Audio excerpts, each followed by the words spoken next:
হাদিসের মধ্যে বলেন যে বাল্লিগু আন্নি ওয়ালাউ আয়া, তোমার একটি কথা যদি ইসলামের জানা থাকে তাহলে সেই কথাটি তুমি কি করে দাও, অন্যের কাছে বলে দাও, অন্যের কাছে পৌঁছে দাও। একটি বাক্য যদি, একটি শব্দ যদি তোমার ইসলামী কথা, দ্বীনি কথা যদি তোমার জানা থাকে, যে জানে না, যে ভাই জানে না, যে বোন জানে না, যে মা জানে না, যে মাসি জানে না, তার কাছে কি করে দাও, সেই কথাটি তার কাছে পৌঁছে দাও। তার কাছে কি করো, সেই কথাটিকে পৌঁছে দাও।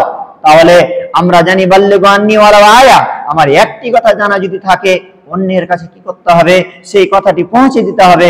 কিন্তু আমরা যখন চায়ের দোকানে থাকি, আমরা যখন কোনো দোকান পাশারে খাই, আমরা দেখতে পাই অনেক বাপকে, অনেক দাদাকে, অনেক ভাইকে, অনেক মুরব্বীকে আমরা দেখতে পাই ডান হাতে পান না করে বাম হাতে পান করে, ডান হাতে না খেয়ে বাম হাতে খায়। আমাদেরকে বলতে হবে, ভাই ডান হাতে খেতে হয়, ডান হাতে পান করুন, ডান হাতে খান, বসে পান করুন, এই কথা আমাদেরকে কি করতে হবে, বলতে হবে। কিন্তু আমরা কি করি, আমরা বলি না। যদি আমরা না বলি তাহলে এটা নয়। আল্লাহ রাসূল সাল্লাল্লাহু আলাইহি সাল্লাম হাদিস হলো যে তোমার যদি একটি কথা ইসলামী, যদি তোমার একটি বাক্য জানা থাকে, একটি শব্দ যদি জানা থাকে, তাহলে তুমি কি করে দাও, অন্যের কাছে পৌঁছে দাও। আমাদেরকে কি করতে হবে, পৌঁছে দিতে হবে।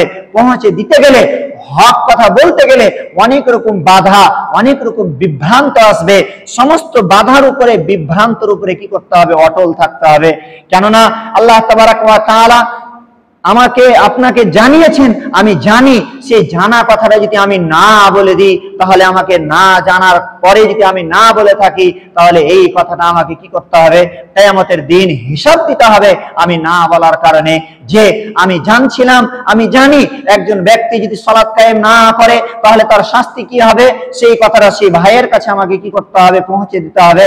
যে ব্যক্তি জানে না, তার কাছে আমি যদি না পৌঁছে দিই, তাহলে আল্লাহ এবং আল্লাহ রাসূলের হাদিস অনুযায়ী কি করা হলো না, আমল করা হলো না। তাহলে আমাকে, আপনার উচিত, আমার উচিত, যারা জানে সে ব্যক্তির উচিত হবে সেই কথাটা সে ভাইয়ের কাছে কি করে দেওয়া, পৌঁছে দেওয়া।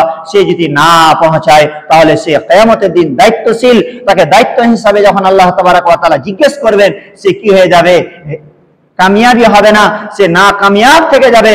কারণ তাকে দায়িত্ব ছিল, সে জানছিল, না জানার কারণে, জানার পরে সে কথাটা অন্যের কাছে না পৌঁছে দেওয়ার কারণে তাকে শাস্তি কি করতে হবে, ভোগ করতে হবে। তাহলে আমার আপনার উচিত হবে, আমাদের উচিত হবে, যে ভাই, যে দাদা জানে না, যে কাজটা জানে না, না জেনে রয়েছে, সেই কাছে আমাদেরকে কি করতে হবে, হক কথাটা কি করতে হবে, তার কাছে পৌঁছে দিতে হবে। এই জন্য আল্লাহ তাবারাক ওয়া তাআলা কালাম পাকের মধ্যে বলছেন যে তোমরা যে কথাটা জানো, হক কথা কি করে দাও, অন্যের কাছে পৌঁছে দাও। এবং যারা মন্দ কাজে রয়েছে, অন্যায় কাজে রয়েছে, সেই অন্যায় কাজ থেকে কি করো, তাদেরকে বাধা দাও। অন্যায় কাজ থেকে বাধা দিতে গেলে, ভালো কথা বলতে গেলে, যেই বলবে তাকে কি বলবে, হয়তো পাগল বলবে, হয়তো অন্য কিছু বলবে, সেই দিকে তুমি ধ্যান না করে, লক্ষ্য না করে কি করো, তোমার নিজের কথার উপরে তুমি অবিচল থেকে, নিজের হক কথার উপরে অটল থেকে তুমি কি করো, তাকে বলো, তাকে বুঝাও। সে যদি বুঝে নাই একটি কথার উপরে, সে যদি আমল করে নাই, তাহলে যে আমল করে, যে ব্যক্তিটি একটি কথা আমল করার পরে যে নিকু পাবে, তুমিও ততটাই পাবে। কারণ তোমার কথার উপরে কি হয়েছে, সে আমল করেছে, সে কথা, তোমার কথার উপরে সে অন্যায় ছেড়ে দিয়ে কি এসেছে, ভালো কাজে এসেছে। তুমি কি